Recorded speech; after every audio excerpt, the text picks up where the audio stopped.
Hmm. Hi, Todd. Hey, Barb.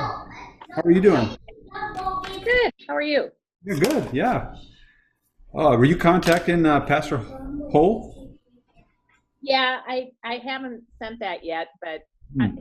I found like 5 boxes of some of his stuff in at the church that have Hmm. probably been there for 10 years, and I wanted to let him know. So, thank you for that Yeah, email. you got.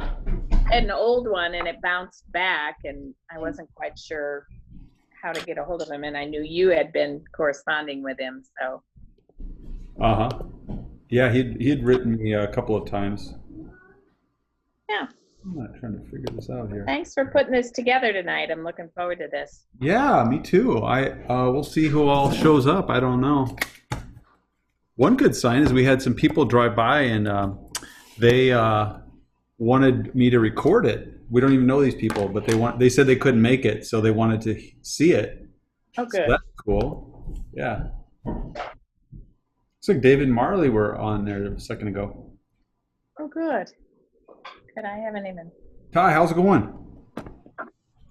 Hey, how we doing, Profe? I'm doing good. Thanks for joining us. No problem. Thank you for the invite, man. You bet.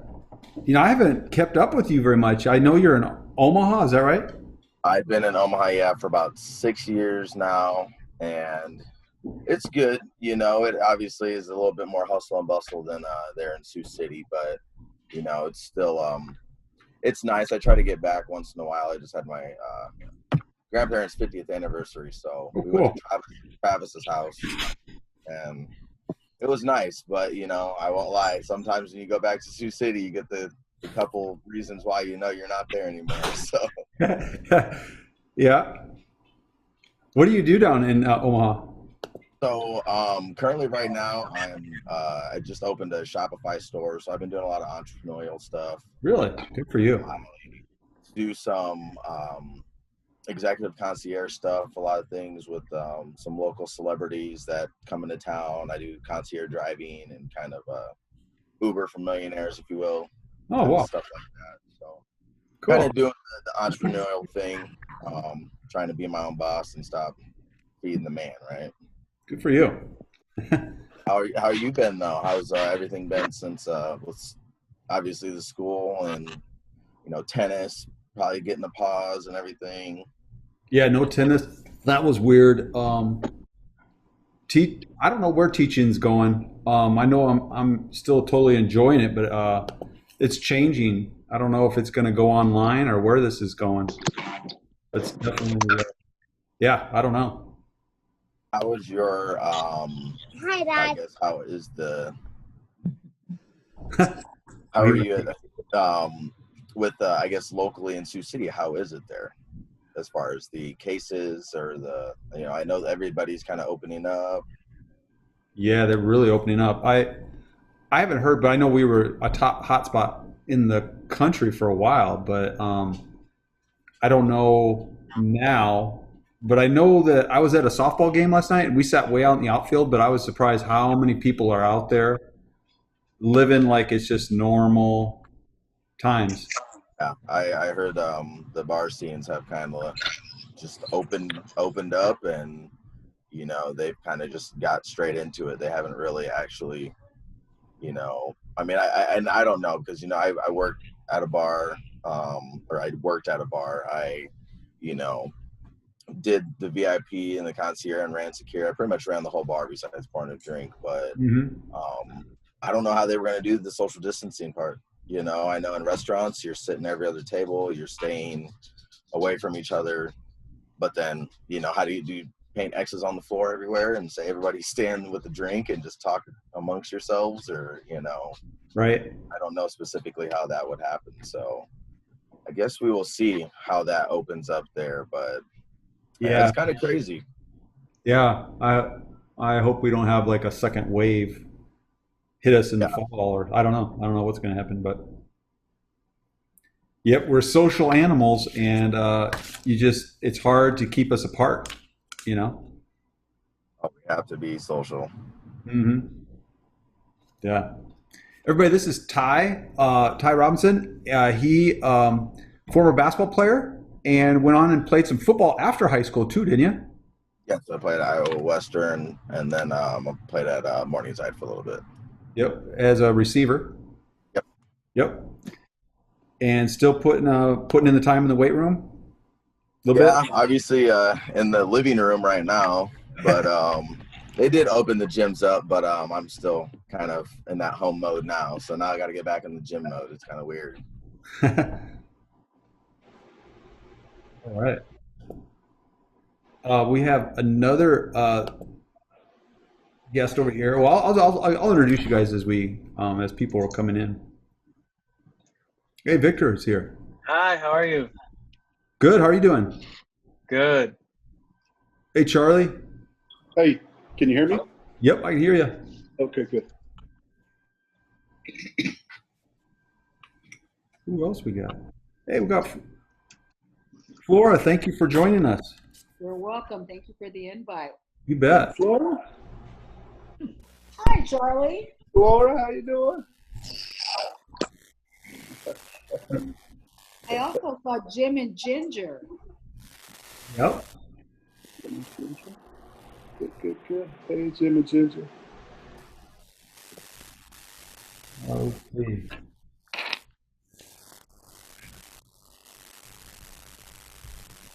Well, I guess we could get going. Welcome. Thank you so much for being here, all of you, especially our presenters tonight. First of all, one of the core values that we have as a faith community here is acceptance. And I think that we're a little bit disturbed by the fact that one of the most segregated moments in America's week is usually Sunday morning. And so we are thankful that you are here to have this discussion with us. Also, this is a church, and we are glad. I'm glad that we're doing this from this forum, just because a lot of times I think we look at politics as the only way that things are going to change. But sometimes I think politics are like, hey, make some rules for someone else, whereas religion focuses on how can I change myself, and that's kind of where we're at today's discussion. So I wanted to go over some goals. One of them is just to listen. Just listen to your story. All right, we're not here to judge, criticize, anything like that. It's just we were having last week, we were talking about racism, but it stays pretty safe sometimes. White people talking about racism together, but nobody else is in the conversation. And so we wanted to expand that out.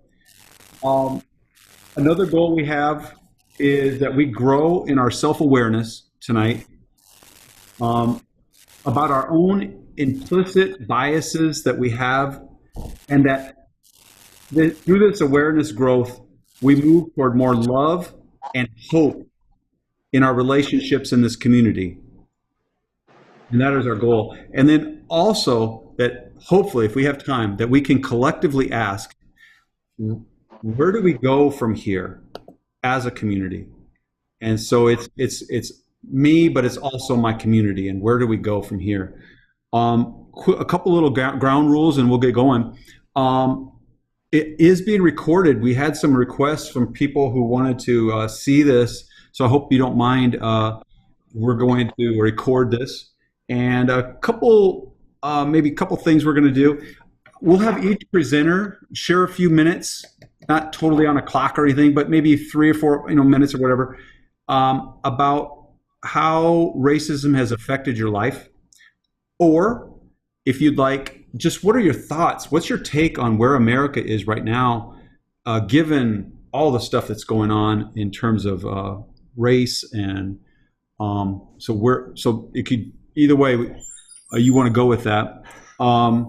So after you share for a few minutes, instead of everybody sharing for a whole bunch of times and us trying to remember what we wanted to say about so-and-so's presentation, we will just stop. And so we will begin with Flora, and then she will share for a few minutes whatever she wants to say, and then we'll have some time to reflect and maybe share a connection or something with her story, and then we'll move on and see how that goes on that kind of a format. I do want to introduce our presenters. Flora is the one I do not know very well, but if you grew up in Sioux City, you've definitely heard of Flora Lee's name. Very involved member of our community, a leader, and I'll probably all of you know more of her more than I do, but she is definitely a leader and wears many hats in our community. So we are very honored to have you tonight. Thank you. You bet. We also have, you met Ty. Ty is a former athlete who played basketball for me, went on and played football out past high school, and is now an entrepreneur in Omaha. So thank you, Ty, for joining us. Victor Diaz.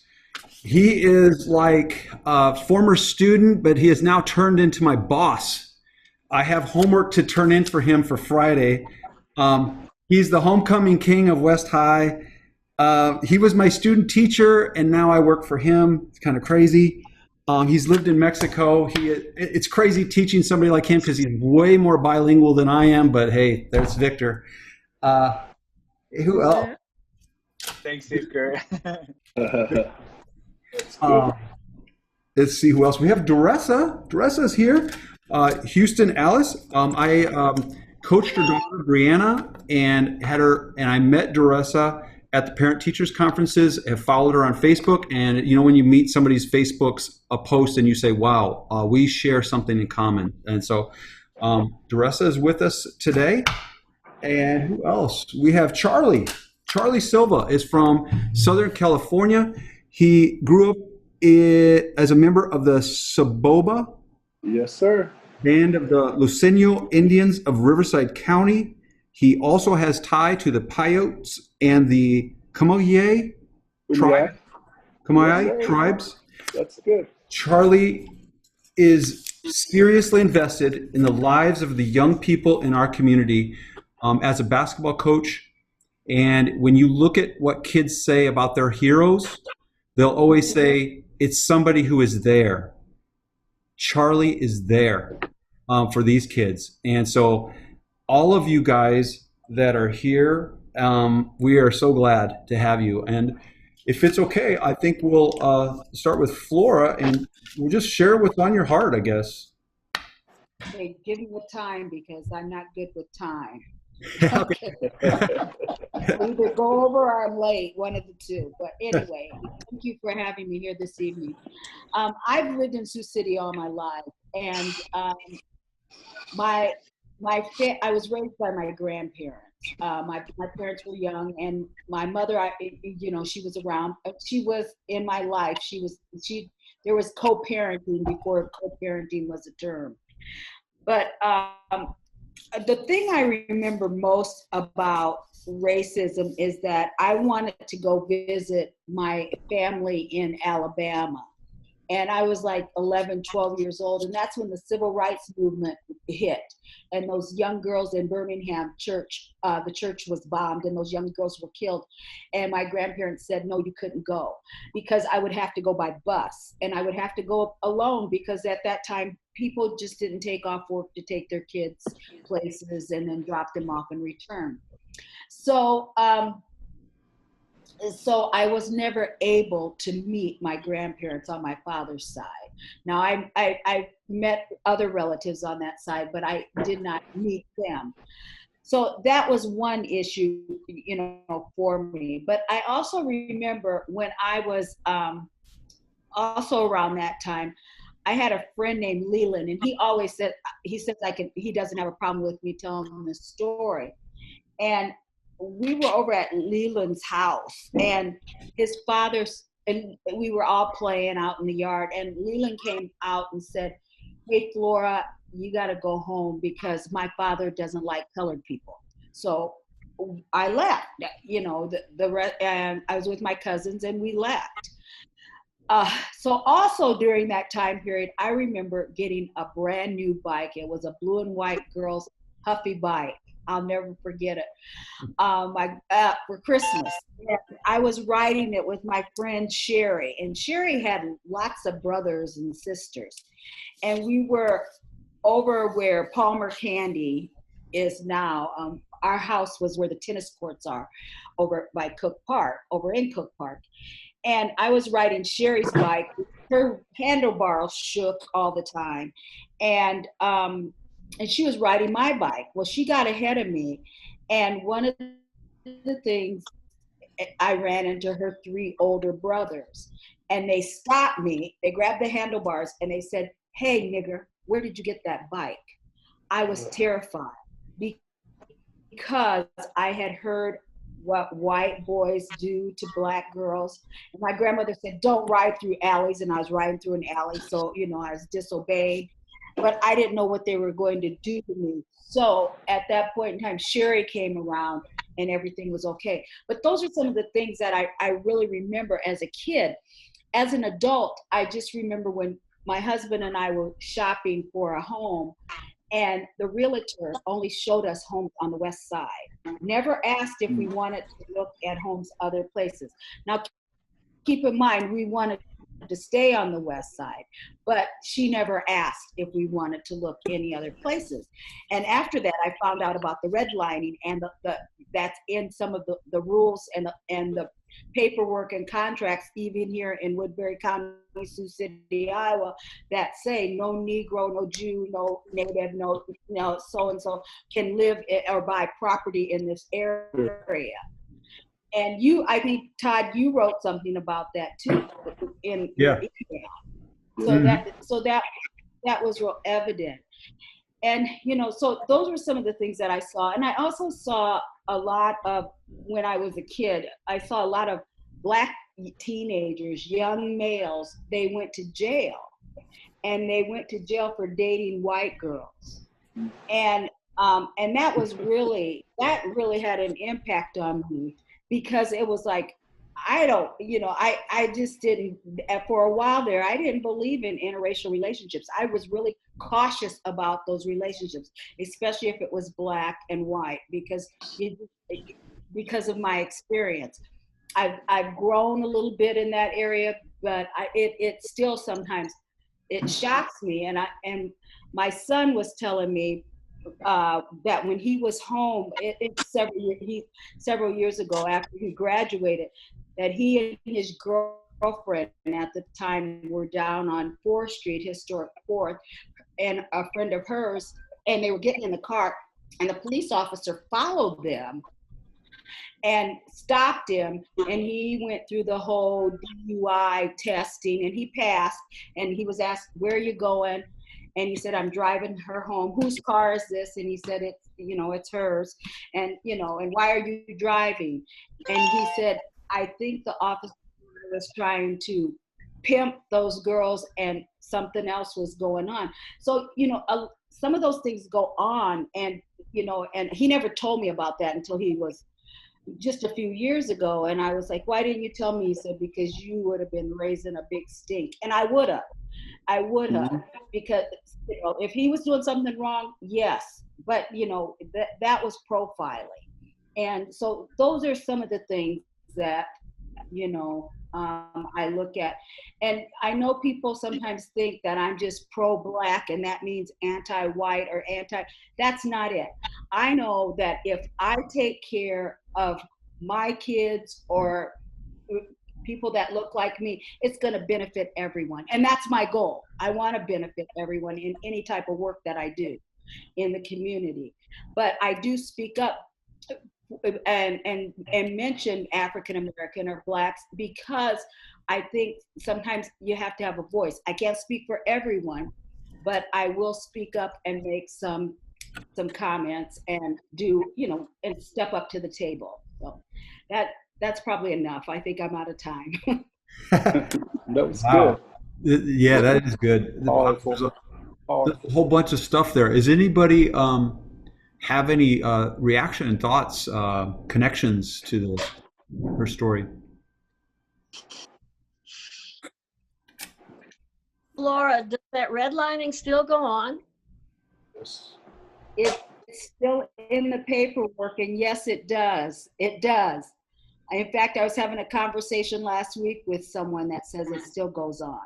Hmm. That's unbelievable. Wow. Flora, you've had like just in your face, with the bicycle incident, and then kind of the more subtle. You're not really looking for a house outside the West Side type of. How do you put all that together and you still come back a positive fighter for everyone? How have you done all this? Well, I have and have had a great support system. And my husband, who passed away, my late husband, he was a great supporter and encouraging me to, look at things and continue on. And I also think about some of the other folks that have been pioneers before me. I look at my grandparents. They were sharecroppers before they came to Sioux City. And, and they didn't talk a lot about it, but they did instill a sense of equity in me, because I remember whatever they had, they would share with people if people needed it. And they didn't care who it was. I mean, we had kind of like a boarding house, it seemed like. We had all kinds of, I shouldn't say all kinds of people, it just wasn't people in and out all the time. But if someone came up from the South, or even if someone came from Winnebago and they knew them, there was a room for that person in our house. And I just know that in order for things to get better for me, or for mine, or for my kids, that I've got to not only be a voice for them, but when I voice this, I've got to be a voice for everyone. I just a little sidebar here. When I was on the school board, I sat on the policy committee, and one of the things they wanted to talk about was bringing police officers into the school. And what I thought about the kids, that parents who could not afford an attorney to come to school.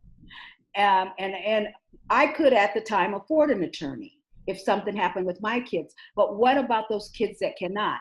And so my push was in the policy, contact those parents before that child talks to a police officer, and document how many times you've contacted.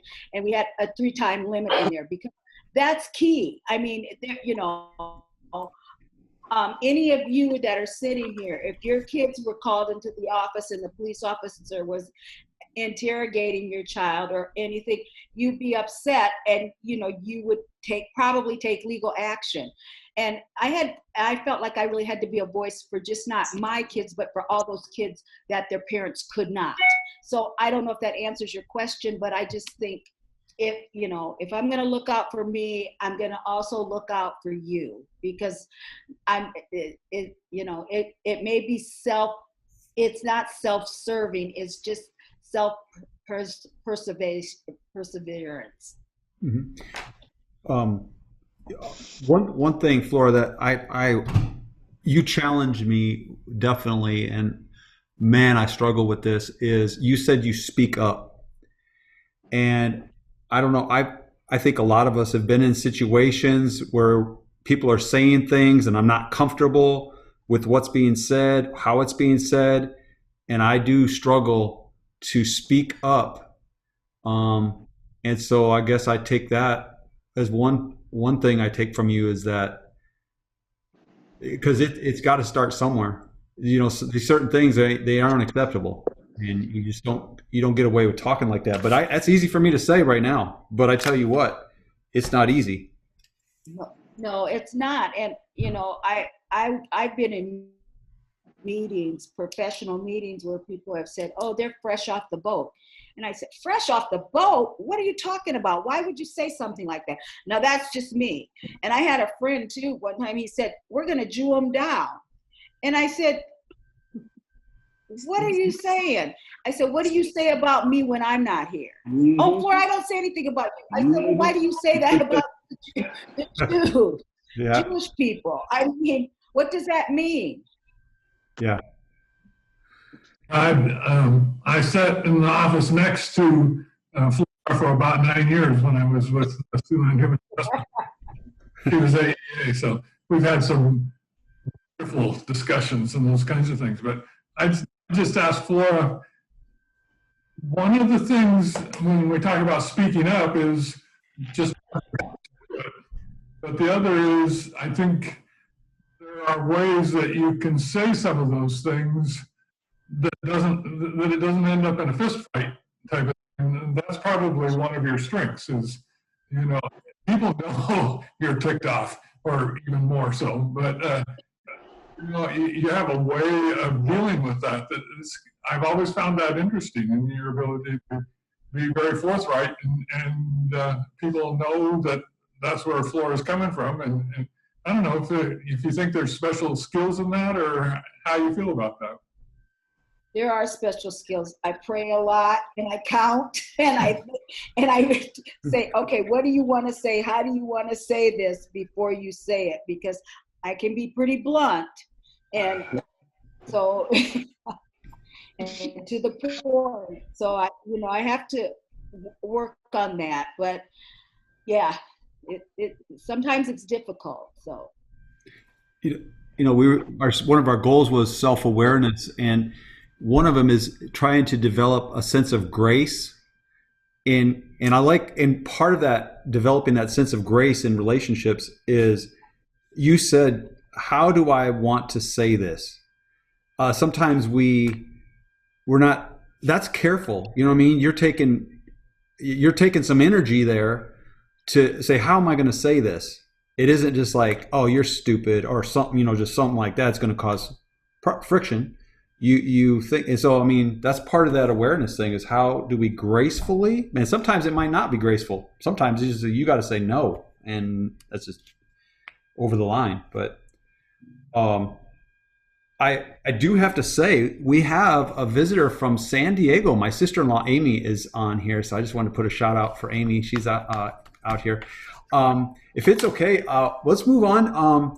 Can we, I have no idea what, Ty, let's go. I wanted to get some young voices in here. Ty, what's your story, and how does this all, I don't know, play out for you? Yeah, thank you, Flora, for sharing your story. I have a very deep voice, so I hope it's not projecting too loud. But like you said, my name's Tyreek Robinson. I am 27, born and raised at the bottom of the hill by Briarcliff on Isabella there. So my mom actually still lives there with my little sister and my stepdad.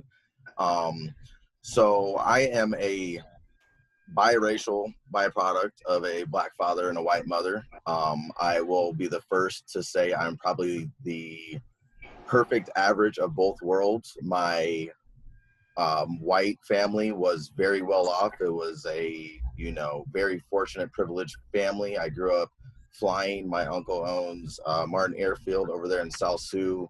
My grandpa's a structural engineer. So, I know what it's like to have a structured household, even though I was raised for a while with just my mom. Now, on the other side, obviously being Black, I had cousins that, Todd is actually coached. He knows, they went to school with me at the same time, that, they were bounced around house to house in the hood. They, had a totally different lifestyle that I was not aware of, being their cousin, because of the fact that I had such a structured household, being that, I lived with my white family and not with my Black family. But I liked it because it made me the person I am, and I'm a very well-rounded person. I have manners and I have cultural beliefs that come from both sides of the road. I don't think there's you couldn't say, oh, you don't know what it's like to be privileged, because I do. I know what it's like to go to my white grandparents who are pretty well off, that can afford just about anything they want, and they bought all the kids their first cars, but then I see my cousins struggling to get basketball shoes. So me and my twin brother took it upon ourselves to take our friends of color out of those neighborhoods and let them come out to my grandparents, have my grandpa show them good working, hard skills, you know, goal-oriented things, learning how to plan something out and actually execute it. Those are things that, you know, if you're sitting here and you are a privileged person, you know, if you see somebody on the side of the road, or you see somebody in the library, at school, at church, and you notice they have a kid that needs help, and it's something that you know somebody of, here's a huge quote that I do when I'm always keynote speaking. It's not what you know, it's not who you know, it's what you do with who you know. And if you're taking notes, Charlie, I see you're taking notes, it's great. It's not what you know, it's not who you know, it's what you do with who you know. So with that being said, you know, fast forward to me going through high school, graduating from West in 2011, playing college football. I won a national championship at Iowa Western Community College. I transferred back to Morningside. You know, long story short, kind of flunked out of the college scene. I thought I was going to, you know, be NFL bound. I put partying over school.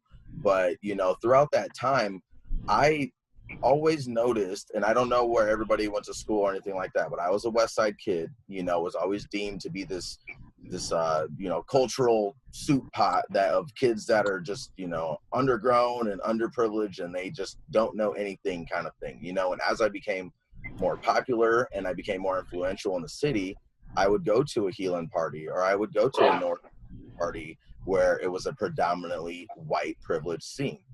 Now, me being a chameleon, it's very easy for me to fit in with any cultural situation, environment, you could say. And you know, Flora mentioned it, I know Todd, you mentioned it, situational awareness.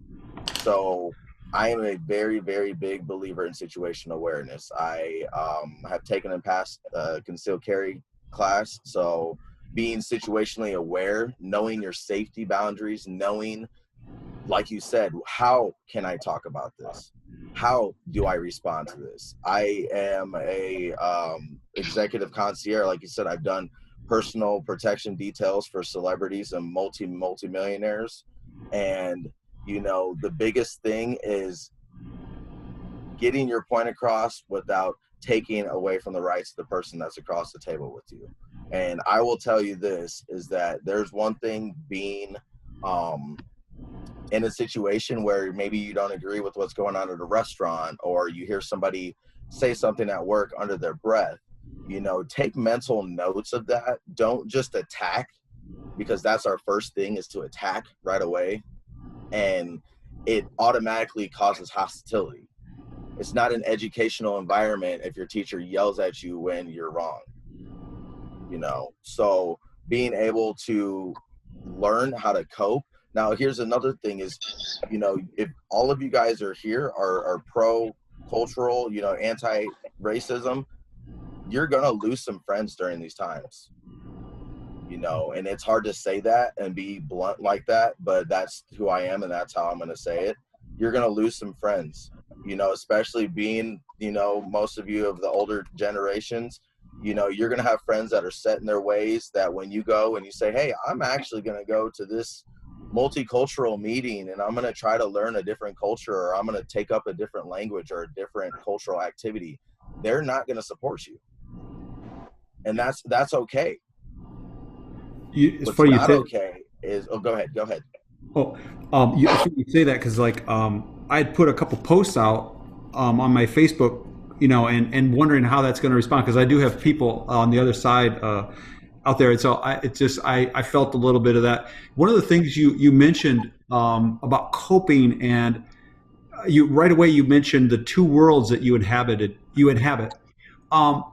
Do you feel like you've ever had a tension where you weren't enough black or you weren't enough white, or You cannot say it any better, Todd. You know, the term too white for the black kids and too black for the white kids, that's it has happened. Like I said, I'm a very, very culturally diverse person, and I'm a professional networker, so I don't really have those issues anymore. But, you know, it's fitting in, especially in a time right now. I'm being told to stand up for black people, and, you know, just if you're not black, you're not with it. If you're not white and you're with it, then you're racist and you're over this. And then I have to go back through my life. And here's a huge thing that my mom told me, and this is as a white woman with 3 African-American kids. And she told me, she said, Ty, you have to recognize there is selective racism. So I'll say it again, there's selective racism. So it is where maybe you know somebody that is, you know, black or white, and obviously this is completely hypothetical, but, you know, if I was selectively racist, I would say, you know what, Flora, I like you, but your cousin, I don't like him. He's black and he acts like a thug and I don't trust him. That is selective racism. You don't even know her cousin, but yet you're going to start saying, you know, I've been at a party before where people are fighting, you know, a fight breaks out and it's a black kid or a white kid or whatever. And I've had somebody say, I fucking hate those niggers right there. Ty, don't take offense to this, but those guys are niggers. Not you, but them. That is selective racism. When your friends or your family decide that they're going to divide a selection of who they are or who they think is something, that is a selective racist thing to say. And I think the biggest thing is spotting these things. You know, people say, what can I do? You know, I don't want to, you know, get in an argument every time I want to support you guys. I feel unsafe, or I don't know, you know, how to go about that. And that is a very, very common thing. I mean, we're talking about a structural problem that nobody has the perfect answer to get rid of, especially when it's a systematic thing. You know, think of a childhood trauma of somebody who doesn't know better. Some people are 56 years old and don't know better but to be prejudiced and selectively racist. You have to take it upon yourself to educate. Now I have certifications in life coaching. I have certifications in keynote and public speaking. So it's very easy for me, like I said, to choose the kind of person I'm talking to and figure out how to say things. I would suggest this. So a situation happens, you approach that situation like a human being first. Sure. You don't need to be pro-black. You don't need to be anti-racist. You approach it as a human being, because that's where you can level with the person across the table and say, hey, look, we're both human beings. We're both here. We're both American, you know, we're whatever the case is. We both graduated from the same high school. We work at the same job. You're going to find the common ground before you start finding the stairs that you have to step to get them to agree with you. This is a lot of this stuff. I'm gonna have to go back and just like process and think about this. Yeah, I knew 3 minutes wasn't gonna be enough for me, but this selective racism thing, it's kind of like we're saying, no, not you, but all those other guys. It's because they don't fit my scheme, they don't fit my values, and so we're saying you're okay, but all those other people not. That's very interesting. I gotta. Well, and it's a big thing that has to do with conformity. So, like I said, I'm a social networking professional. I make relationships and exploit and leverage those relationships on a daily basis. So it is very easy for me to step into a social situation, and I thrive. I mean, you know how I dress and how I was in high school, Todd. I thrive off of attention. So I don't care if I walk into a room and all eyes are on me. I thrive off of that. You know, most people don't. 90% of people can't get up and speak the way I can speak. But it's not just about, you know, I said this the other day, because like I said, here in Omaha, and I wasn't going to bring it up, but I think this is actually a great thing to bring up. And it's actually really, really personal to me. But like I said, I trust Todd and any of you in here. We're all here for the same reason. So if you guys have been paying attention to the protests that have been happening in Omaha, I would say they have been the top 6, top 7 worst in the country if you're talking about per capita. And I work at a bar that was called the Gatsby and the Hive, which I know some of you probably have heard what has happened there. I worked for a very controversial man who is a U.S. veteran for the Marines, and he owned a nightclub. And it was a nightclub that everybody went to, all walks of life, you know, but a lot of the reviews a lot of the Yelps said, this is a racist, judgmental bar. And, you know, I didn't get let in for this, but a white guy got let in for that. You know, now obviously this started years prior to me being a part of that establishment. Like I said, I've done riot security before. I've done the high risk protection details. I'm very experienced in security. So I went there and took over security and ended up taking over that bar. I spoke to him just nights before. If nobody knows what happened there was a Black Lives Matter protest downtown. Well, because of who he was and the picture he painted, because he wanted to be, and I say this now because it took me about 3 weeks of sleepless, gut-wrenching nights fighting myself to admit he's a selective racist. He was not. I ran his establishment as a black man, the way I look. I ran from the top to the bottom. I handled thousands of dollars. I shuffled in and out celebrities. I did their parties. I set them up. My girlfriend is also half black. She's the best bartender there. You know, he had minorities that worked for him. And so I'm stuck going, how could he have been racist? How could he have been, you know, prejudiced or not with this movement? You know, you have black people working for you. Well, he decided instead of supporting the movement that was going on in downtown Omaha, he was going to exercise his right to go defend his business. Now, this is where the line is cut between being, you know, hey, I just know my rights as a Republican or as a, you know, right-wing conservative, or, you know, what most people are going to say a race person would look like, but we know that they're in all shapes and colors. Here's the thing is, he had the opportunity to contact me, being his only black male employee that ran. I controlled who came in that bar.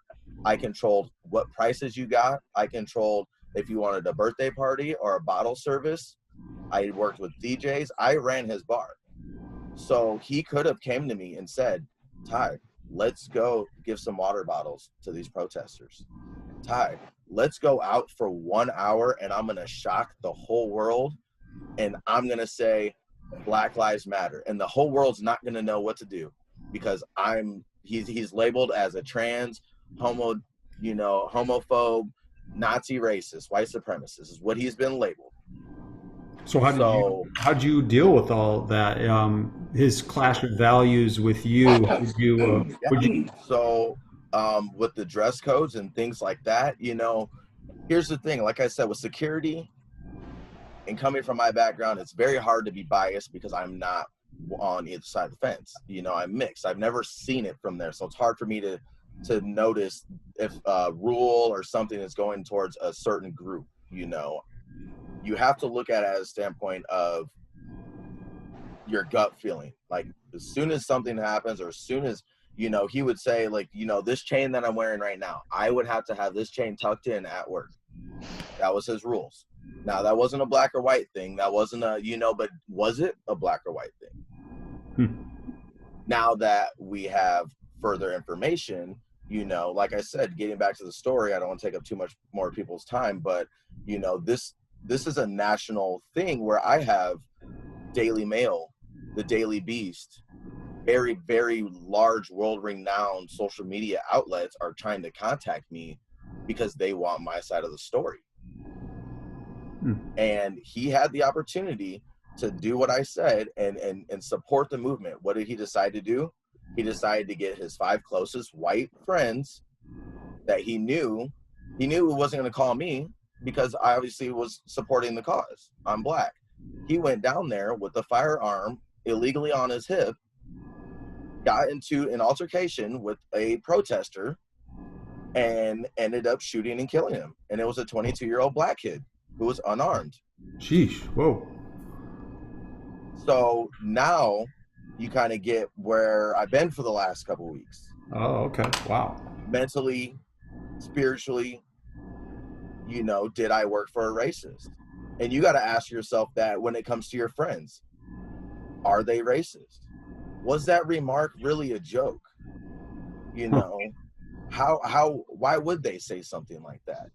And I think that's a big thing is that, you know, don't blame yourself for not knowing how to cope with something, If you're trying to lose weight and you've never been taught how to lose weight, how can you get mad because you're overweight?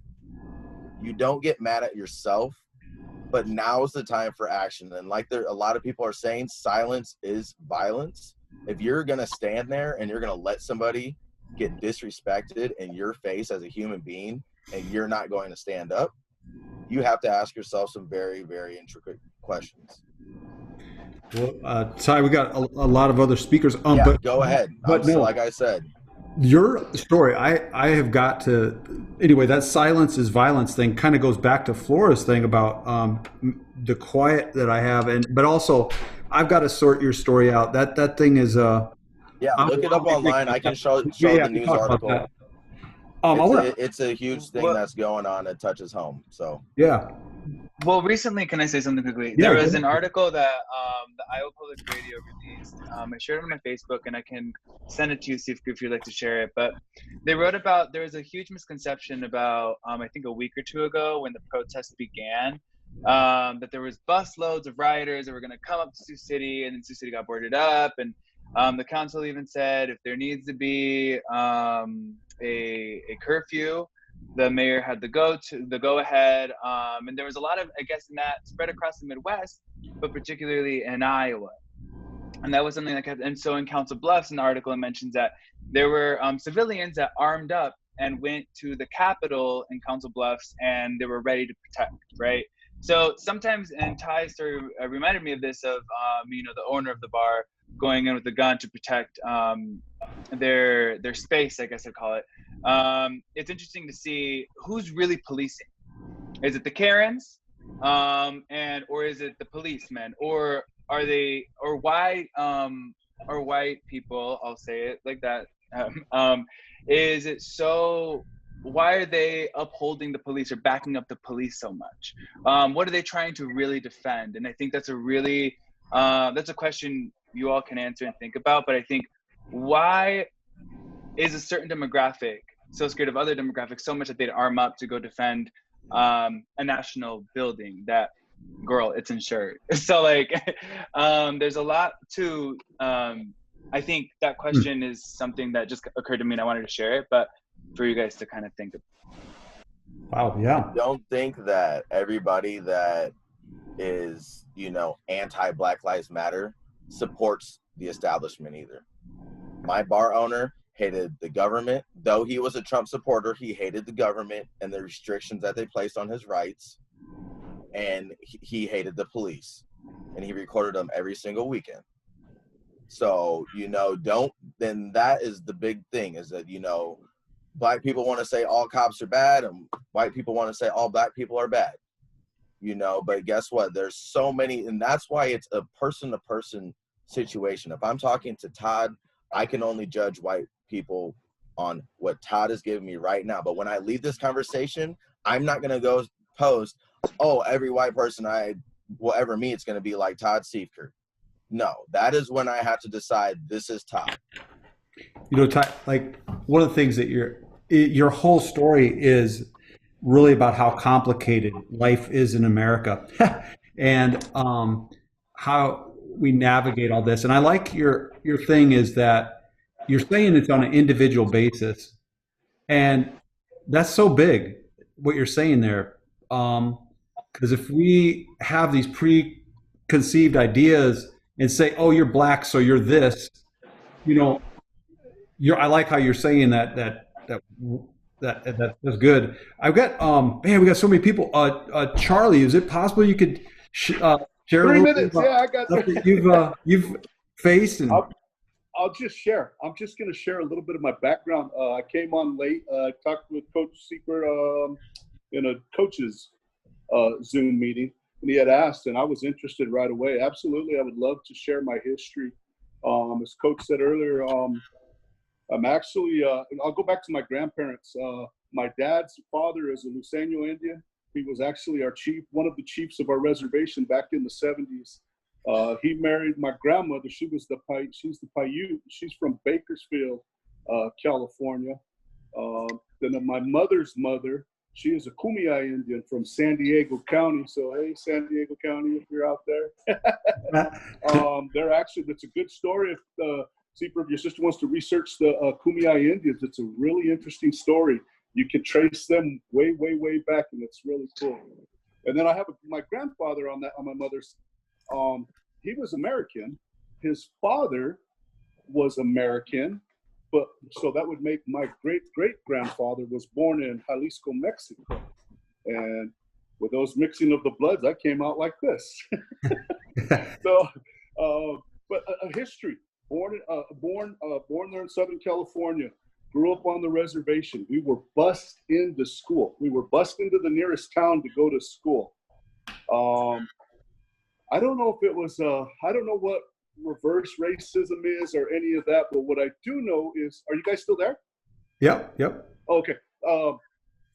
We grew up, we were bused into town, what we call town, to San Jacinto, a small town there, mostly Hispanic.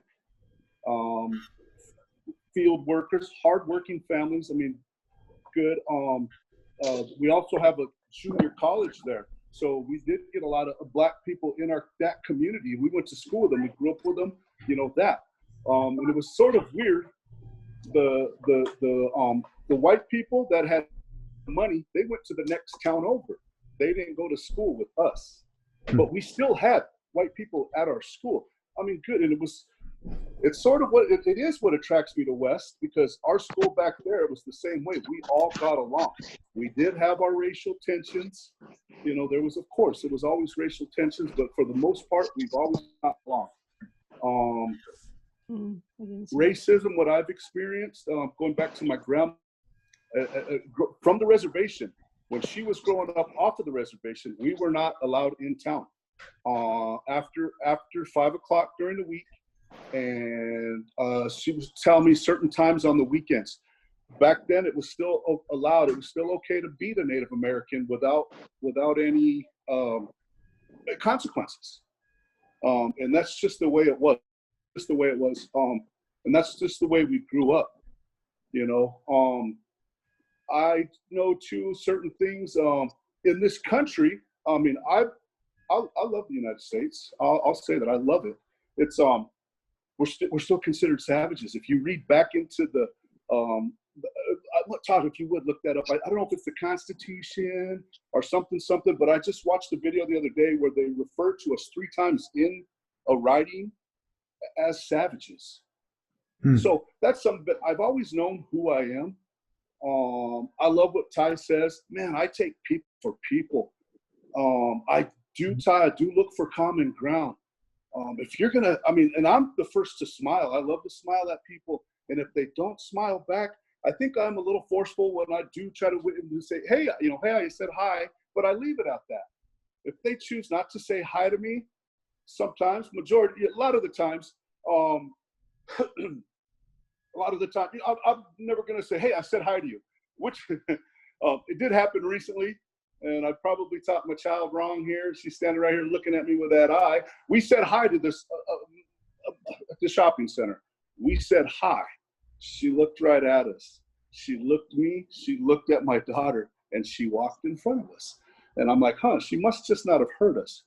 I made a point. We circled around, and we face-to-faced her again. And she looked at me. What hurt my feelings is she looked at me, and she looked at my daughter, and she gave a Like, and I knew what it meant. So I had to sit my daughter down. I had to explain I don't know how I explained it, but I just kept telling her, we have to be the bigger person and go forward. I extended it twice, just to say hi. I wanted to say hi. I'm a friendly person. I want her to know that not all Native Americans are bad people, because we're not, But yeah, just that much. I just want to share that much about my history. I love this. I want to be involved in this group because I want to make change. I'm glad Flora's on. Ty, you sound, amazing. Coach, I know we got to make change. We've made a lot of noise, and I think a lot of people have been hurt. I'm ready to, when we sit down to make change, I would love to be there to make change. We all just got to start, Ty, good point, see each other as human beings. I don't want to hurt you, and I don't want you to hurt me. And I want to get to the point where we can walk down the street and I'm not scared. I mean, I'm not scared of people, but there's still some people who look at me and they're afraid. And they're scared just because, 6'2", 350 pounds, and you're walking by somebody, they're going to, they're probably a little fearful. But Coach, if you know me, I'm probably going to be the first guy to hug you rather than hit you. So just want to share a little bit of my history. So, and just keep going, people. Let's make change. It can start with us. We can start with how many people are on this, and it can start with us. And we can keep going. Ty, love your boys too. I also put out a lot of positive energy stuff. I don't do social media. I'm sorry, guys. I don't believe in it. I would love to pick up a phone and call you and say, hey, Coach, how you doing? Or Ty, pick up the phone. Flora, how you doing? To me, that's more personal, and then that my message I'm sending is meant for you. And when you pick up the phone and call me or text me, I know you are thinking of me, not just a mass audience. You are thinking of me. And that, to me, that's more personal. And I'll keep it there. That's all I got.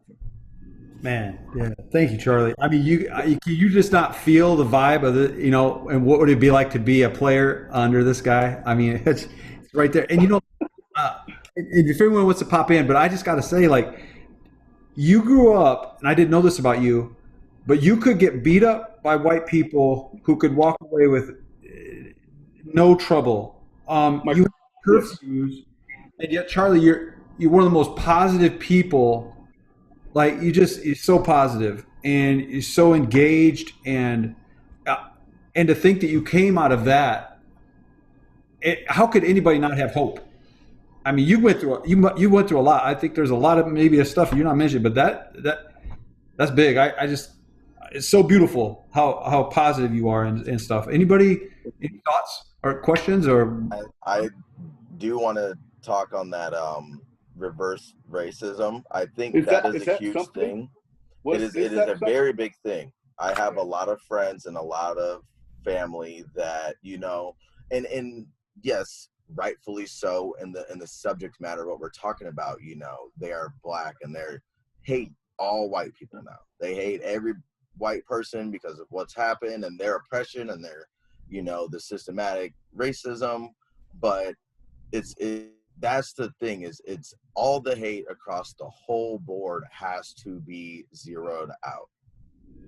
We cannot have two racist people, one Black, one white, fighting each other, because there's no, it's just a clash. That's all it is. There's no, it's like two teams playing offense and you're just trying to fight for one basketball. That's it. You have to really zero in what your goal is. And if your goal is to understand somebody that is of a different race, you want to know the easiest way to go do that? Go to the mall, go to church.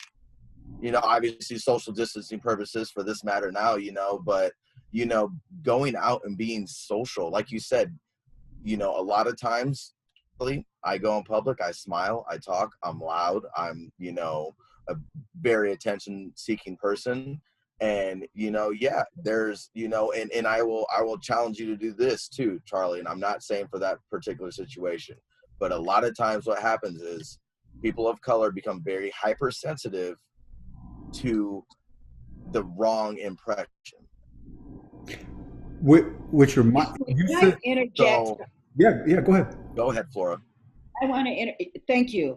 I want to interject something. I think when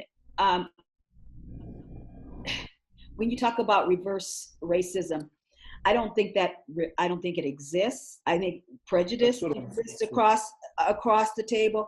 Racism is when you have power. And one of the things, and yes, it's an individual thing with each and every one of us here, but also we got to look at policy change. And I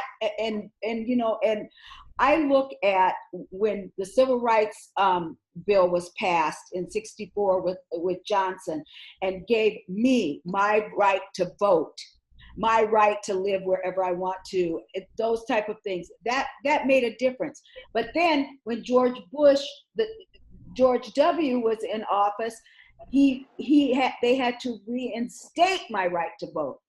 Why is that in this time period? tell me, you know, and I understand why people are angry, because you know what? I'm angry too. I'm angry and I'm hurt. I didn't realize how hurt I was until Sunday. Our family has a Zoom meeting and we call it happy hour, and we were talking about everything that was going on. I am hurt because I've seen this before. I've seen what's going on before, and I understand when someone says I hate all white people or I hate all black people. I get it, and I know that's usually in the spur of the moment about things, but I just get the anger with especially young black men. And if you have not watch the 13th Amendment on Netflix, watch it. It is very important to watch, because also when you look at the the right to vote, I believe it is, Todd help me, and there's a clause in there that says you have that, it was after slavery, you have that right unless you commit a crime.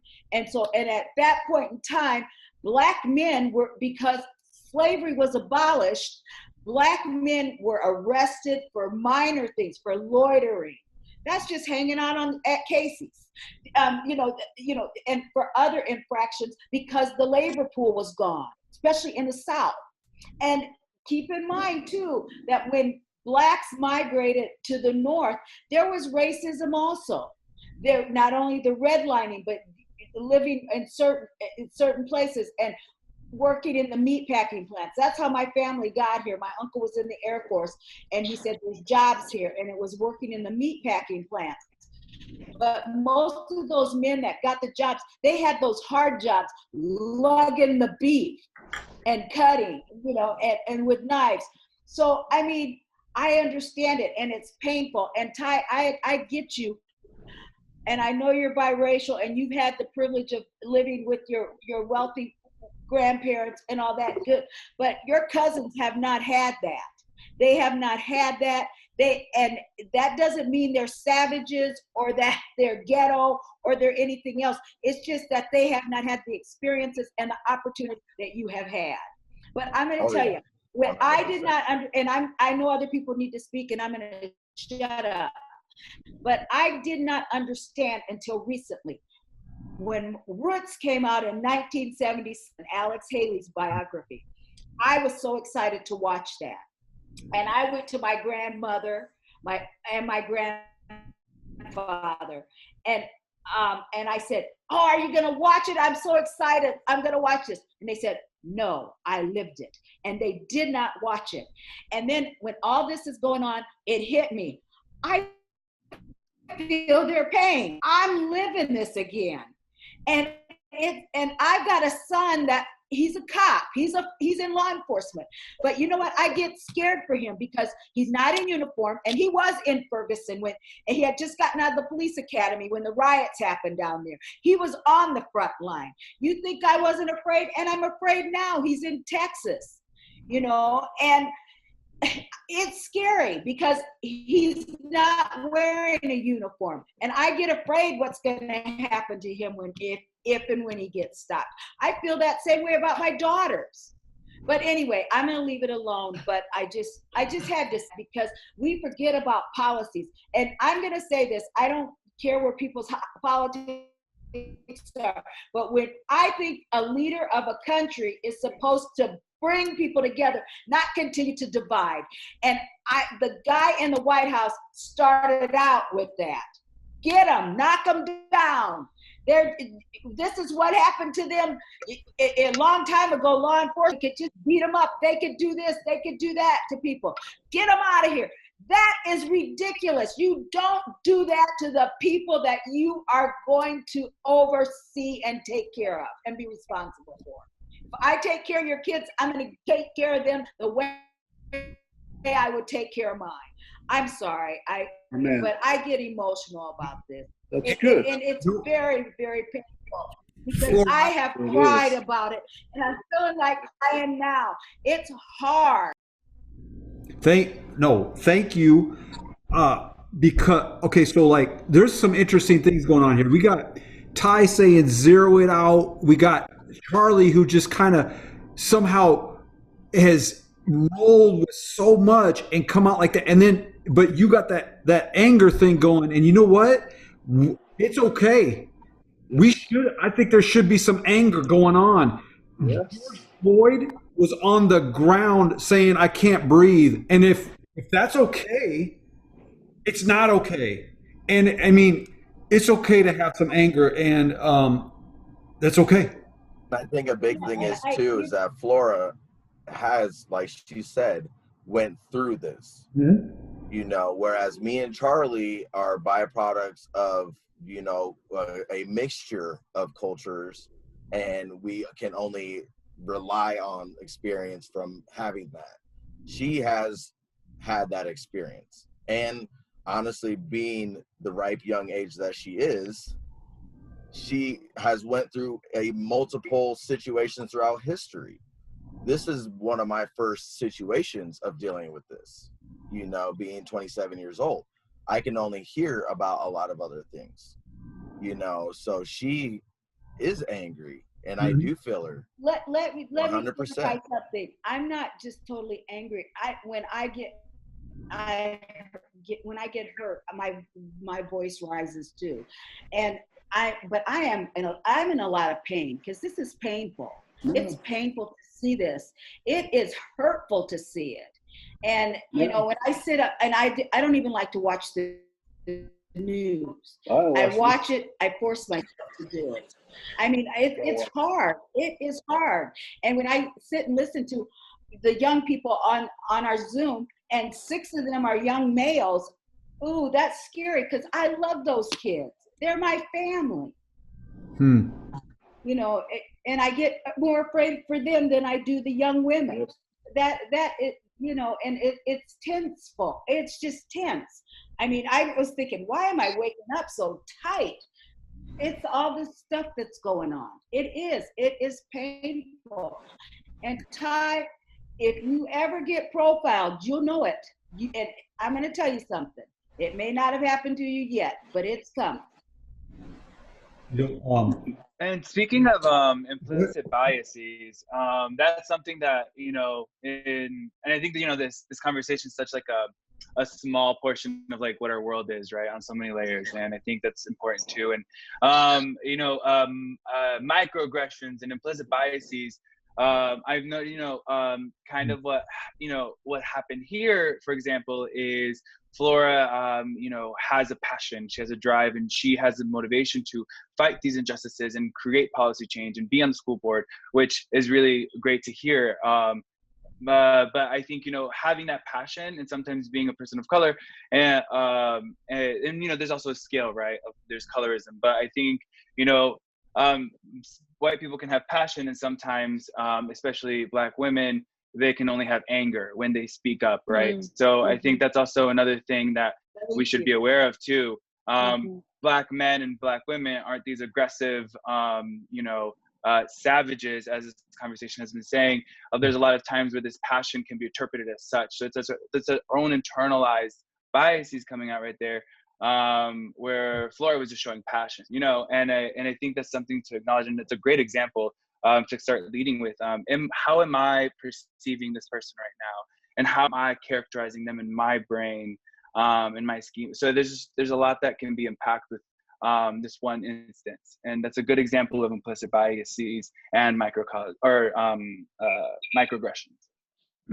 Microaggressions. Another one. You got to think about that. Microaggressions. Wow. Should I explain kind of what it is? Yeah.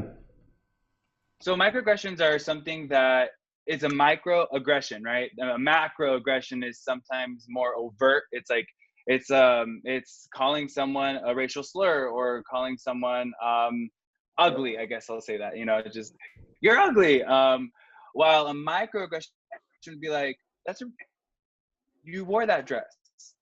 You know what I mean? And it's something more, it's almost like a subtle read. It's not that obvious, I guess. But for example, I went swimming at my friend's house the other day, and their family member was there, and my brother and I show up, and we take off our shirt to jump in, and she's like, "Man, aren't you guys Mexican? Why are you so white?" And although whiteness isn't an offense, I think it's something that, is pretty much a microaggression within itself. It's you're assuming that all Mexicans are brown. You're assuming that I should be a specific way, and you're trying to fit me in the box, right? Although that, that box is like really big, and I don't know what I'm trying to say with that, but I'm just trying to say that whiteness isn't something, I'm ashamed of. It's something that because there's the whole Latino community is having a whole conversation about that, right? But basically what I'm saying is microaggressions are something that you say to someone, and it can be tied to ethnicity, nationality, race, or some other identity that is marginalized in this country. And it's usually sounds like a compliment or sounds like a question. It's usually derogatory. Yeah, does that make sense? Yeah, I think I had a couple examples that I heard. I was listening to asking uncomfortable questions to a black man is a thing on YouTube, and he's really interesting. But he was talking about that. A lot of times, white people have backhanded compliments. They'll say, "You're really pretty for a black woman," or "Wow, you talk so white for a black guy." Or something like that, So they like these backhanded things that are, and he called that white allergies. They're not full blown sicknesses. It's not like it's a death sentence, but you still got some sickness in there, and so being aware of how we talk sometimes. Yeah, that's it. Good. So a lot of this today seems like it's talking about talk. A lot of this is talk based stuff, but. Doressa, I don't know if we have. Oh, I'd love to hear your story. I know this was a. Would you like to share, Doressa?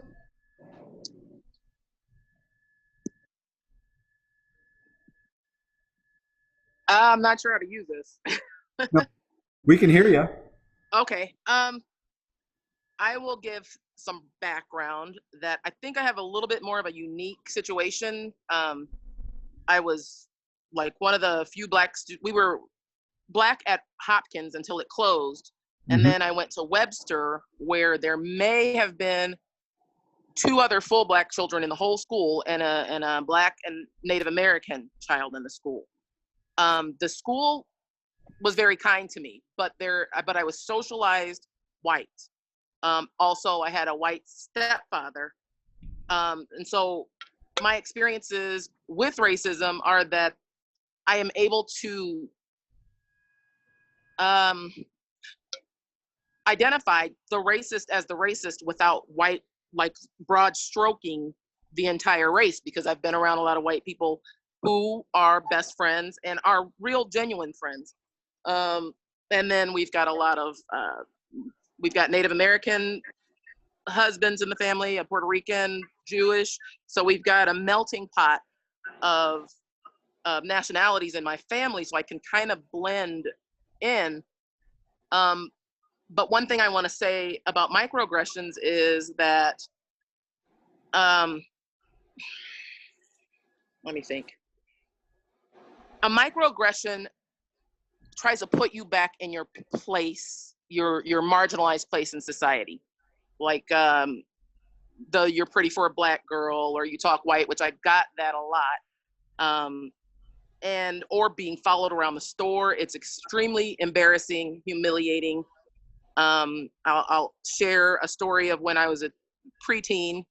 I went to West Junior High School, and I would stop at Hy-Vee on my way to school. And one day I went in there by myself, and I purchased a pack of gum, and the cashier asked me if I wanted my receipt, and I'm like, nah, I don't need it. And between that cash register and those double doors to leave the store, there were 2 associates that said, "We have reason to believe you stole that pack of gum." And I was like, "Are you serious?" And so then I said, "I just bought this pack of gum." And they said, "Well, do you have the receipt?" And oh my God, I'm going to jail for a pack of gum that I just purchased. So I pointed back to the register that I had purchased the gum at, and I said, "I just bought this gum right here." So of course I go back to the register, and my cashier's not there. And so I don't know how many times I died inside that day. I'm like, oh my gosh. And so the person who was doing the register behind my cashier asked, did she buy this gum? Well, she didn't know whether or not I bought it, but she did tell them that the cashier had gone to break.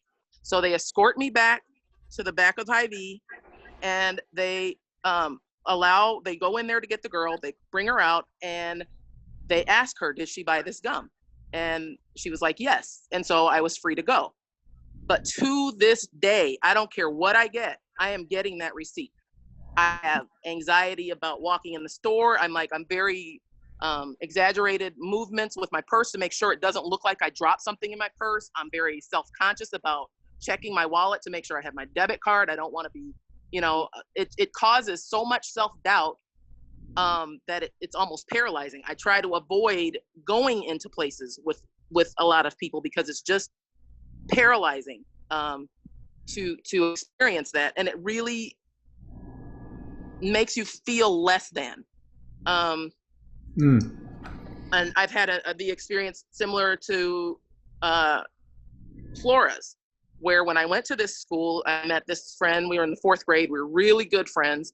And one day she invited me to her house up the hill from my house. I'm like, okay. So I go to her house, and then we're playing for a little while, and then she just stops. And she's like, oh my God, you have to leave. My dad doesn't like Black people. And so I'm sitting here terrified. And she's got to escort me out the side door and kind of watch to make sure her dad doesn't see me. I got to shimmy down the retaining wall and wait for her to give me my cue that I can leave. And I run down the hill to my house. I never went to her house again, but we go back to school and it's like nothing, because it never occurred to me to hold it against her for her dad's racism. So that's one thing that I really have a problem with racism, is how you can just broad brush stroke everything and not really get to know the individual. We were good friends until middle school or junior high school. But those types of experiences shape how you interact with people, how you feel around people.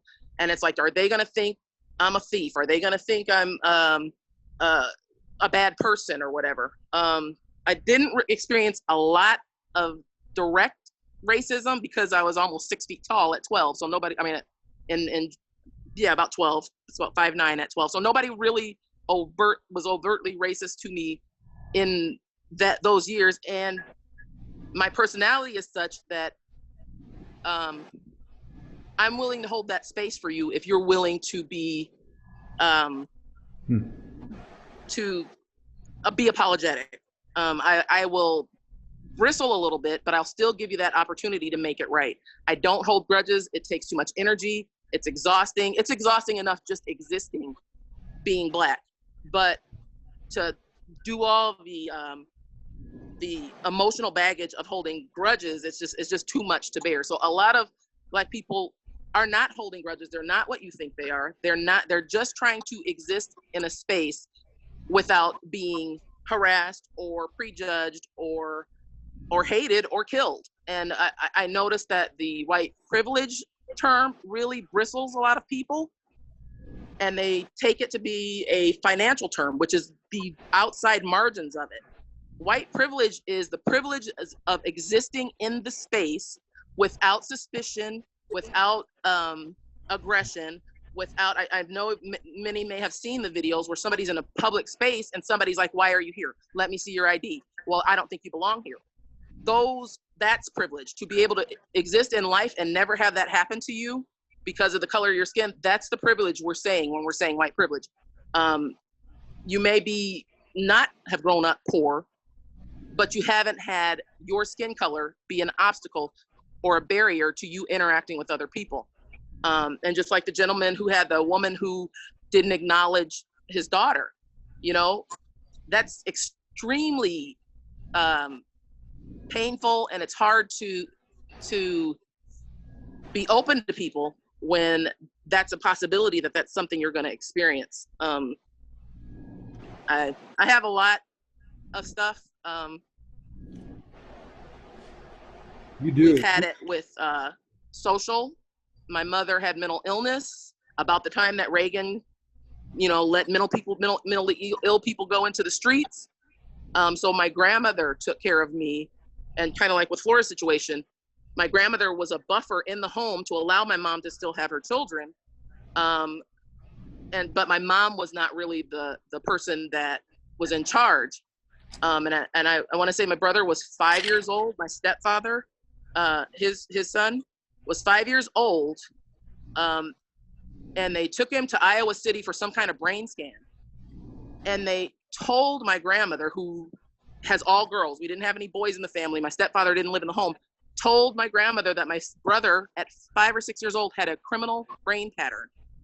And so, of course, I am a strong believer that you put a label on somebody, people are going to treat that person the way you label them. And so I was telling Todd that it wasn't until I was in high school playing basketball with a white friend that I met. She's got 4 white brothers. She's one of 5 children. And in order for me to be able to go out, me take my brother and sister with me.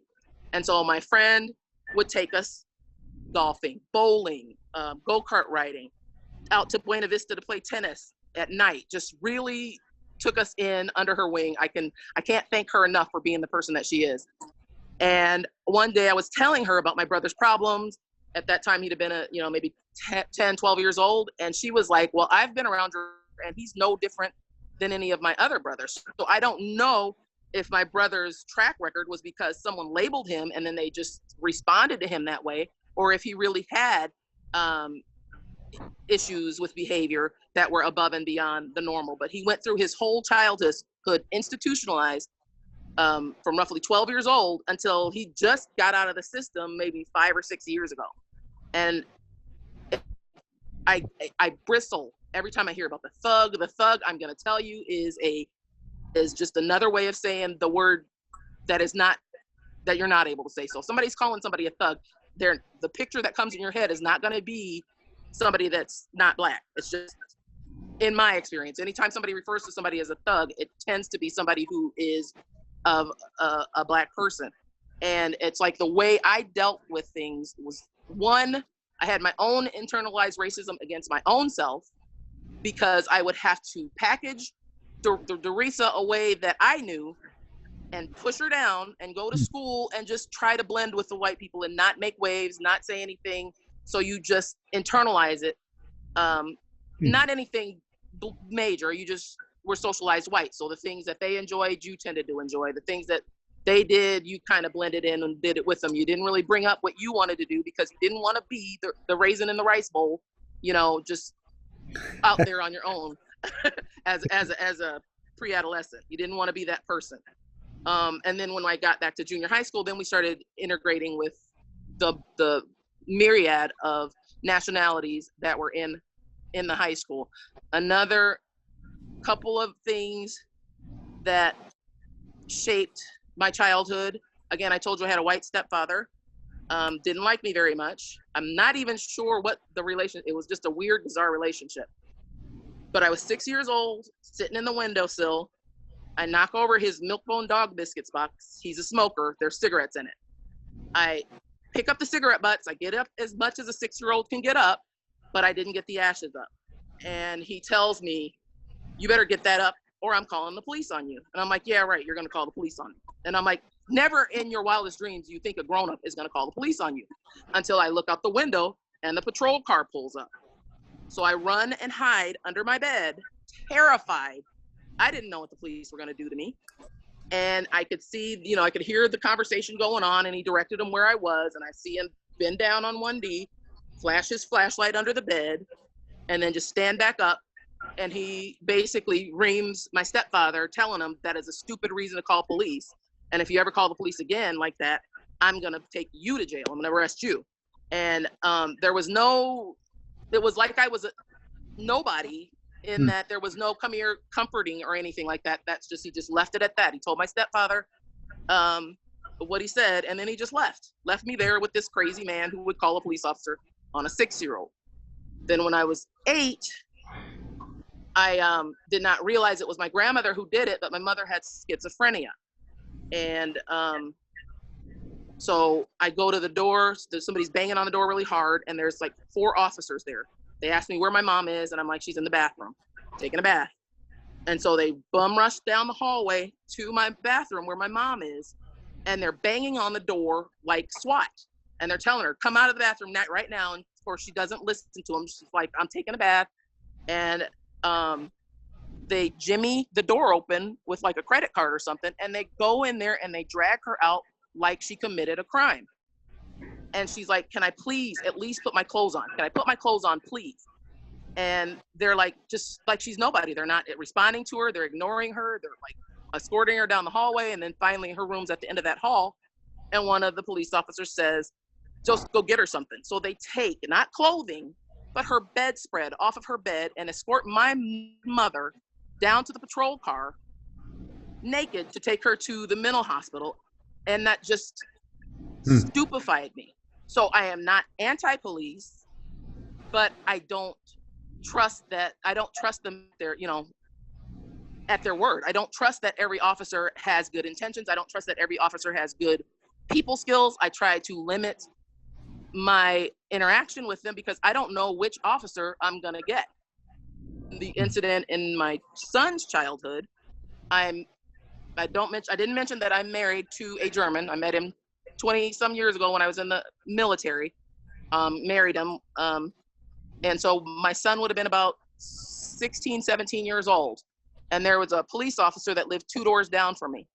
The officer was not friendly. He was not an officer that was in the neighborhood, so he got to know the people. He didn't even know he was parking his car in front of my house when he was parking his car in front of my house. And, I'd see him passing and I'd like nod to him or try to say hi to him. And he just didn't even acknowledge me. But one day my husband picked up my son from the barber, gotten his hair cut. He drops him off on Cook in West 4th Street so that my son can walk the 2 houses down to my house so that he can come in the house. And so as he's coming down, so my husband drops him off and just heads off to work. My son's walking toward our house, and this officer is walking toward his car, parked in front of my house, to go to work, I'm assuming. And he stops my son and asks him where he's going. And Todd, my son, that I relayed that to you. And what he did not tell me was he was asking him what he had in his pockets. I didn't realize that. He didn't tell me because I would have lost my top.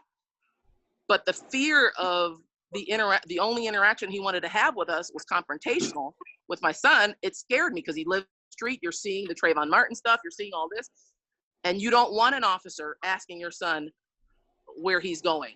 And my son kind of just like, I'm going home, and just walked right past him and went in his own house, which was directly behind where he's parking his car. And it's just that type of mentality that you're not human. You're not a person like everybody else. You're just a job. You're a menace that they have to keep an eye on. It's hard to trust police, and it's hard to believe the stories when someone gets shot for something so frivolous. And so what I do is compartmentalize it. You want to forget. When white people are saying, just why don't they forget it? Why do they keep bringing it up? Why do they keep dragging it up? You will compartmentalize that stuff. You will put it in your little storage bin at the back of your mind and try to get on with your life. And then you see another person be shot for no reason, and then that bin gets knocked over, and you got to deal with all of the other people that got killed. That it's just like knowing that they're not going to give you a chance to defend yourself. They're not going to listen to you. They're going to take the other person's word for it. That could very easily be me or one of my children for something so stupid. And the people that I'm thinking are friends are defending it. And it's like death by 1,000 cuts. It's a betrayal every time. They're like, they don't see them as a human. They don't see them as more valuable than property. And I see a lot of these posts where they're like, well, just shoot them. Well, why don't we, you should just run over them with your car. And it's like, these people have valid reasons to be upset. And instead of supporting or saying, how can we help? They're saying, kill them, get rid of them. We don't want to deal with them. They're a blight on society. They're nothing anyway. They're not worth anything. And you're just trying to keep your head above water and trying to be positive and trying to have hope. And I'll tell you, the day that he dispatched the National Guard shortly after George Floyd's death, I lost it. Online, I was just like posting crazy stuff because it was such an anxiety attack. And it was like, oh my God, they're really gonna shoot these people in the street for protesting against police violence. And it scared me because I didn't know how far it was gonna go. And Nobody, very few people reached out to say, are you okay? Can we help you? Anything. And so you're just packing all that in by yourself, and it's hard not to be angry. It's hard not to take it personally when people who you thought you knew, people who you trusted, people who you spent time with, don't see your people as human. But again, I do have hope. I've been coast to coast, nation to nation. It's not a constant thing, but there's enough of it that it puts you off guard. It makes, if you've been bitten by a snake once, you're not going to never go outside again. You just will not go to those places where the snakes, tend to congregate. So it's like you've got the Dorisa that has all of these bins of rage and betrayal and disappointment inside, but then you have this Dorisa that loves people, that enjoys interacting, that is open, and it just really makes you feel like you're psycho, because you've got to be these two different people. You've got to try not to let people see that you're upset, that you're angry. But now at this point, I don't really care anymore. People are dying, so I'm gonna say what I have to say to try to get through to people, shake their heads. This is not a game. This is the real world, and people are really dying, and nobody is caring about it, and it's infuriating. Doressa, we had when I asked Doressa if she'd want to do this, you said that racism is like dying by 1,000 cuts, and you also just said being black is exhausting. And I wanted to ask you, how is it exhausting? And I think you just already answered it. All the anxiety, the questions, the looks at the store, did you buy that bubble gum? Did you, all of that 1,000 cuts. And I think it's good for us to hear that. Because it's a weight that people have to carry. And you said something really profound too. You said anytime people make you feel less than, and maybe that's where that grace starts. We got anything that we do that makes people feel less than what they are. And I also thought that was very interesting that you said that sometimes you couldn't be Doressa. You couldn't necessarily be you because you had to conform to whatever the society's rules. Anybody else? But just lots of stuff to think. And I don't know, we don't have a whole lot of time, but today was a listening thing, and I guess as a faith community, if you have anything, if we can ask a question, what can we do? Where do we go now from here? But what can we do to make our society where you have less weight to bear? And I think Flora's right. We're all connected. You don't just cut your toe off over here and not have pain because it's all connected. But where do we go and how do we not pay? Do we know the answer? Do we already know how to make people feel not less than? Number one is I always filter through do unto others as you would have others do unto you. That's been my motto. So when I see people that don't do that, it's like, what are you doing?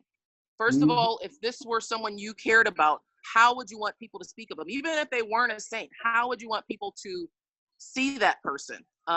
Number one. And number two, if people are telling you something, they're going out on a limb to share something extremely personal, extremely painful with you. They're not going to do that unless they want your understanding, and they want to connect with you, and they want you to see them, see what's going on, and just don't stand idly by while it's happening. If you see something that doesn't look right, if you see something, say something. If you see something, do something. The same way they want you to do with terrorism on a plane. They say, if you see something, say something. That's how you should be. And you can't just blindly believe police. And I don't have any animosity for police. I don't. And it may sound like that, but I do not. I was law enforcement myself in the Air Force. So I've walked on, I can't call it real police, but I carried a 9mm. I, patrolled. I patted people down. I put them in handcuffs. I sat with, suicidal people. So it's not the full-fledged police, but I have worn the military police badge. And so it's not like Black people hate all police. We understand that we need police for a certain function, but like with my mom's situation, we didn't need police to come drag her out of the bathtub. There should have been something more humane, a more humane way to take her to the mental hospital. Just see Black people as your family. That's how we see people. We see them as family.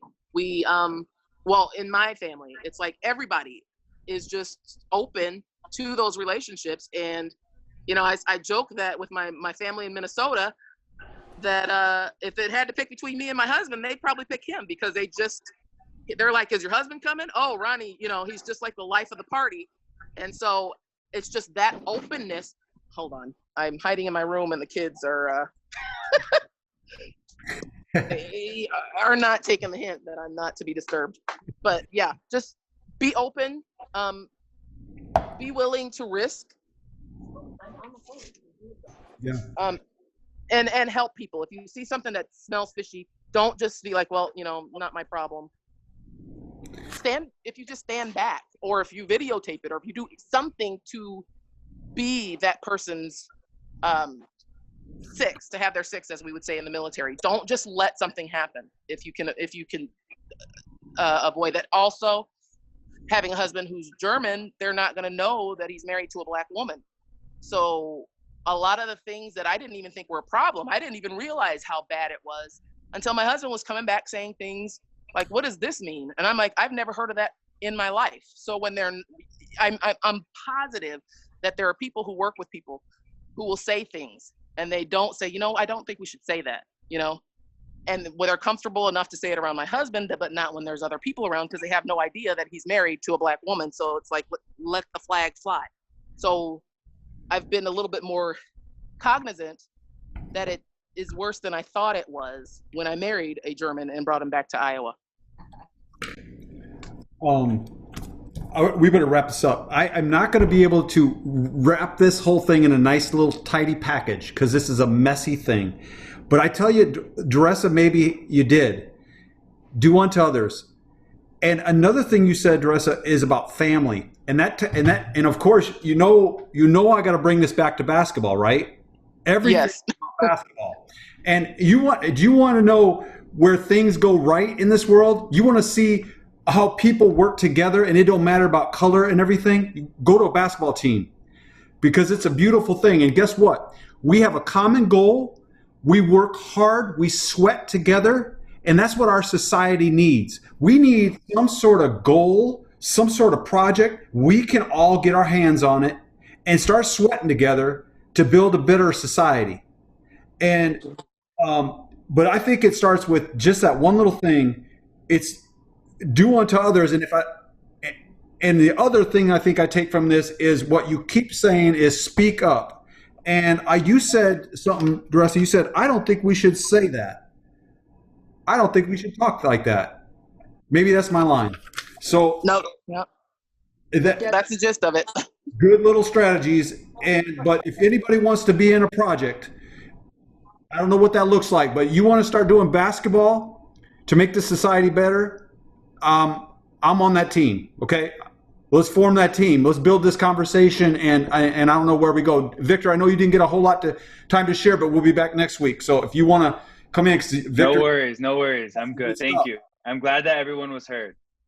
Yeah, thank you so much. I thank you also for your comments also that you did make, because your analogy was, and your definition was right on point. So thank you.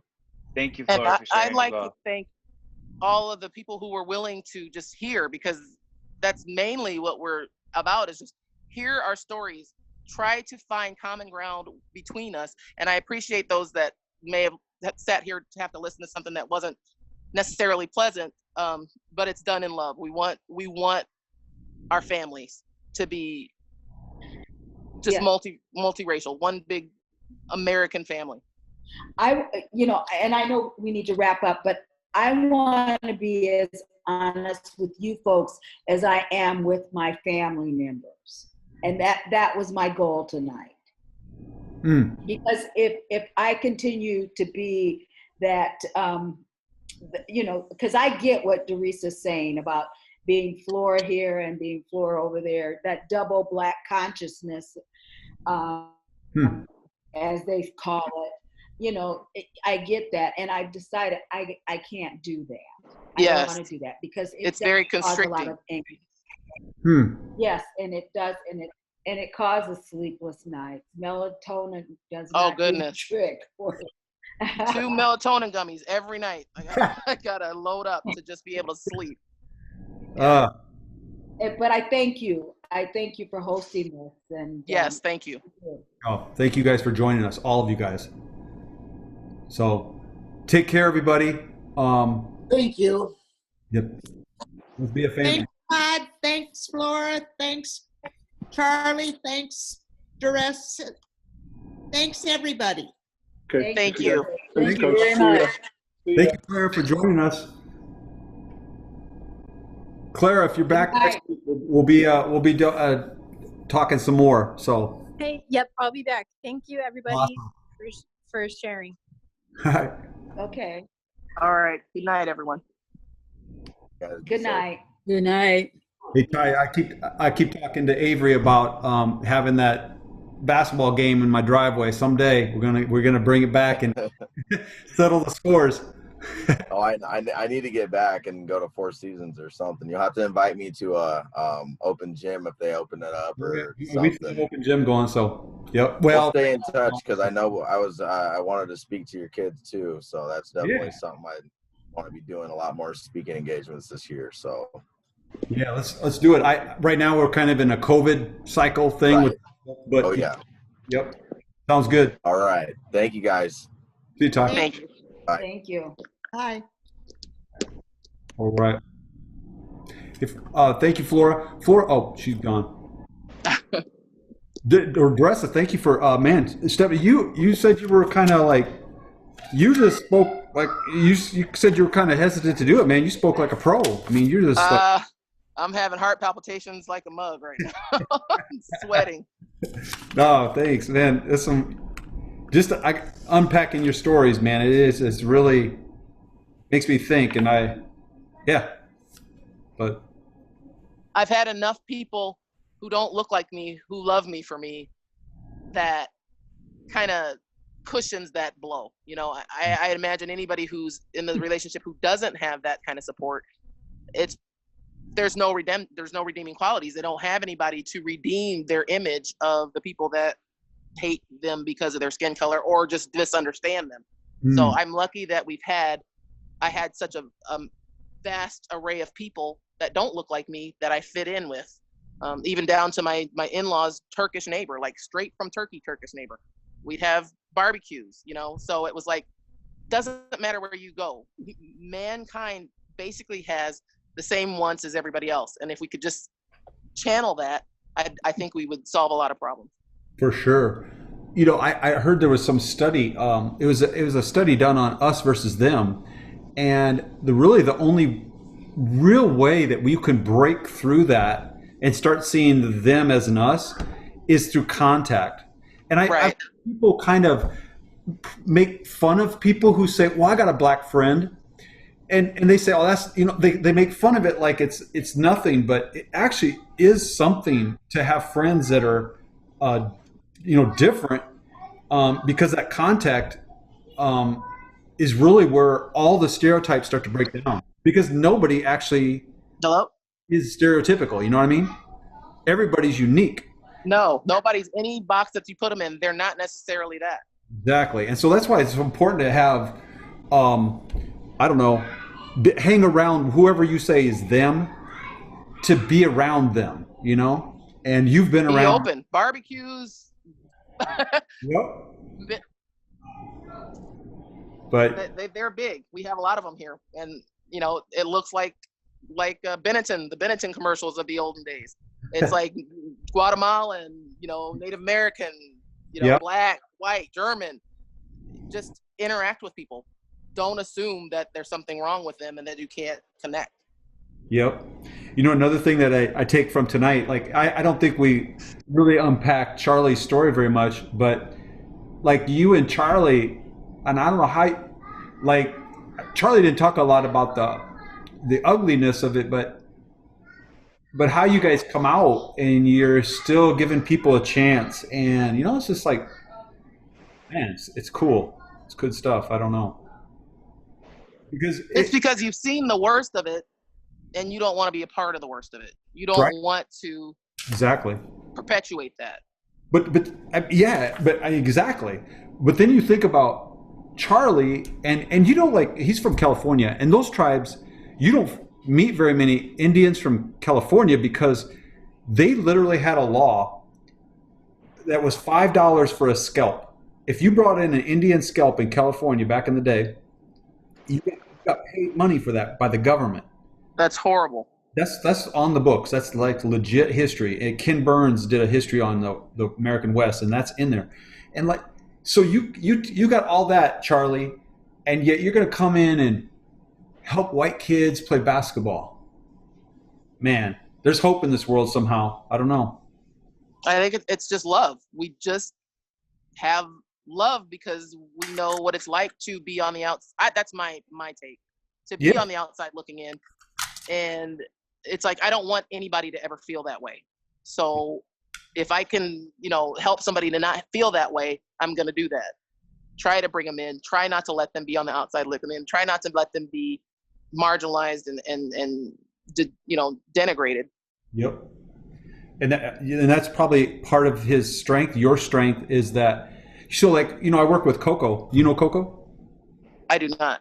Oh, he's the whole coaching staff that I work with. They're all black, and but they all come from like Georgia, Louisiana, and Texas. And as a white coach, I see how our black athletes can relate to them because they know that they've been through some stuff. You know what I mean? Yes. And so right away they have an in that I don't, and that's okay because they speak. They speak power to those kids. But I'm just saying, when Charlie brings all that, he offers up something that some of us can't offer anyway. So it's just, I can see that. But yeah, I don't know. That's good stuff, and thanks for sharing that. That's for sure. Thank you for inviting me. Okay. Well, take care. All right, you too. All right. Bye.